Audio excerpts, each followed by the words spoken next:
ভিডিওটা টান দেন না ভাই, ভাই ভিডিওটা টান দেন না ভাই। এই যে আমার মেয়েটা নিয়ে আইসি ভাই, ভিডিওটা টান দেন না একটু ভাই, আমার একটু সাপোর্ট করেন ভাই। আপনাকে সাপোর্টে আমার সংসারটা ভালো থাকবো ও ভাই। আপনাদের কাছে টাকা পয়সা চাই না গো ভাই, একটু সাপোর্ট দিয়েছি ভাই, একটু সাপোর্ট। ভাইরাল হওয়ার নেশায় মানুষ কতটা নিচে নামতে পারে এই ভিডিওটা না দেখলে আপনি বুঝবেন না।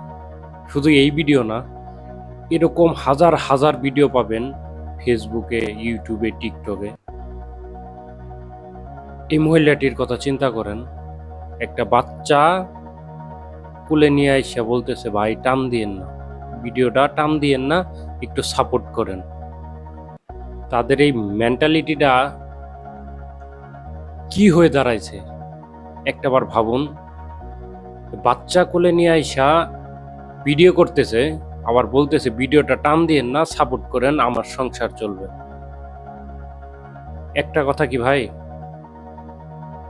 ভালো কিছু করলে অবশ্যই মানুষ ভালো কিছু বলবে। আপনি একটা ভালো কাজ করলে সেটার প্রশংসা আপনি পাবেনই।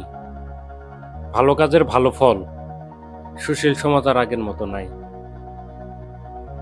টিকটক, ফেসবুক, ইউটিউব সবগুলো নষ্ট করে দিছে, সমাজটা ধ্বংস করে দিচ্ছে।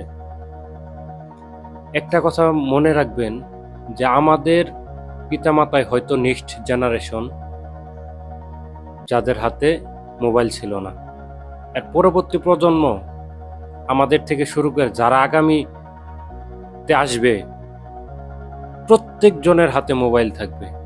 প্রত্যেক জনের হাতে গোনা একজনও পাবেন না আপনি যে হাতে মোবাইল থাকবে না। তো বেশি কথা বলবো না। ভিডিওটা ভালো লাগলে অবশ্যই কমেন্ট করবেন, ভুল থাকলে অবশ্যই শুধরে দিবেন। চ্যানেলটি সাবস্ক্রাইব করে পাশে থাকবেন। ধন্যবাদ, সবাই ভালো থাকবেন। আসসালামু আলাইকুম।